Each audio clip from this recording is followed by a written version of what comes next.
This is the Silonn Countertop Ice Maker, and here's my honest take after about a year and 2 months of daily use. I picked it for simple reasons: fast ice, compact size, and a clean look that didn't clutter the counter. The promise was 9 bullet-shaped cubes in roughly 6 minutes, up to 26 pounds in a day, 2 ice sizes, and a self-cleaning mode. On paper, the value looked solid for home use, small gatherings, and a weekend barbecue. In my opinion, those claims are pretty accurate during the early months, and the day-to-day convenience is real. You pour water into the reservoir, hit the power button, pick small or large ice, and let it run. It makes that gentle compressor hum, a small fan sound, and then the first tray drops. Bullet ice is exactly what it sounds like: rounded ice with a hollow center, which chills drinks quickly and won't smack your teeth the way harder cubes can. It's great for iced coffee, soda, smoothies, and mixed drinks. Key features that sold me were the quick first batch, the 2 size options, and the included scoop and basket. The viewing window on top lets me peek without opening the lid, which helps keep the internal temp a bit more stable. The control panel is simple, with lights that remind me to add water or that the basket is full. When the basket fills up, it stops making new ice until I empty it, which prevents jams. The machine recycles meltwater back into the reservoir, so if the basket sits for a while, the ice melts slowly and feeds the next cycle. That is smart for continuous use, but the basket isn't refrigerated, so if I need to store a lot of ice, I move batches to the freezer. From my experience, the first few months were smooth. I'd run it during meal prep or right before friends came over, and it kept up. I could get a steady stream going for several hours, and the noise was easy to live with, quieter than my blender, no sharp rattles, just a low hum and occasional water trickle.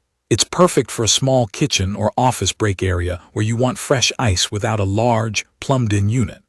On hot days, I ran multiple cycles and refilled water as needed. The machine didn't complain, and the ice tasted neutral after I followed the initial clean and flush routine. Then there's the part I wish I'd known earlier. The self-cleaning mode runs the pump to cycle water through the system and flush out residue. Think of it as a rinse that helps clear the lines and inner surfaces. I was advised by customer support to use a vinegar and water mix weekly. Vinegar is a common home cleaner because it helps break down mineral scale, which is what you see as white chalky buildup if you have hard water. I took that advice seriously. I care about clean ice and safe parts, so I did weekly cleanings and rinsed thoroughly afterward.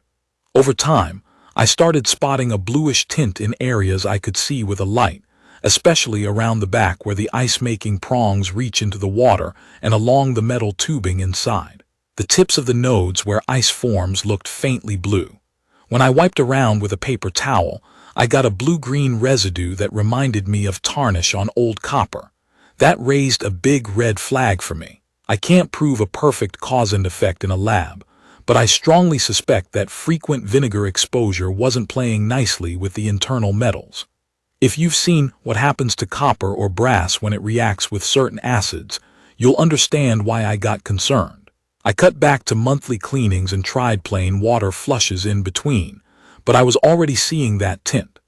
The ice tray and some contact points had enough color that I no longer felt comfortable using the ice for drinks.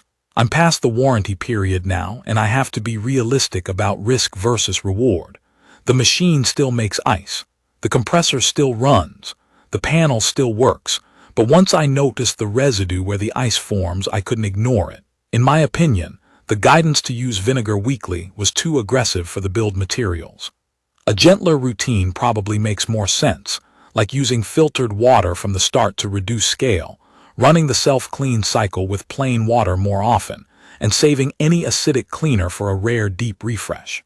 If you prefer a cleaning agent, I'd go with something food-safe and less reactive, like a citric acid-based descaler used for kettles and coffee makers, and then rinse thoroughly with multiple freshwater cycles. That's me being extra cautious. I want clear, clean ice, and I don't want to wonder what's in it. Let me zoom out for the practical day-to-day. When it works as intended, this Silonn is a time saver. The small footprint fits on a narrow counter. It's easy to fill, the lid lifts smoothly, and the basket pulls out without snagging. Ice shape stays consistent once the machine is warmed up, and the large size is nice for water bottles while the small size is great for smoothies. If you keep a freezer bag ready, you can stockpile batches and get through a party with no problem. Just don't expect it to hold ice cold all day in the basket. That's not the design. It's a maker, not a freezer. Where it falls short for me is the long-term maintenance story. Cleaning matters with any ice maker because mineral buildup and biofilm can sneak in over time. Biofilm is the slimy layer you might see if water sits too long. You want to prevent that with regular flushes. Hard water will always leave deposits. That's just minerals like calcium and magnesium. The tricky balance is removing deposits without stressing internal metals. In hindsight, I wish I had started with filtered or distilled water right away and stuck to gentle cleaning more often with plain water, saving any acid step for a rare situation. I also would shine a light inside every month to check for color changes, and I'd wipe what I could reach without forcing anything. I'd recommend this for someone who wants fast, convenient bullet ice at home and plans to keep a light, careful cleaning routine with attention to water quality. If you're using it daily, switch to filtered water and set a reminder to run the self-clean with plain water at least every couple of weeks. If you ever notice color on the metal parts or inside walls, pause and inspect. You may be ahead of a bigger problem if you spot it early. If you need a machine that can store ice for hours without melting, you'll want something with a refrigerated bin, which is a different category and usually bigger and pricier. In my opinion, the Silonn Countertop Ice Maker nails convenience, speed, and ease of use, especially in the first months. It looks nice on the counter, it's simple to run, and it keeps up for small parties and daily drinks.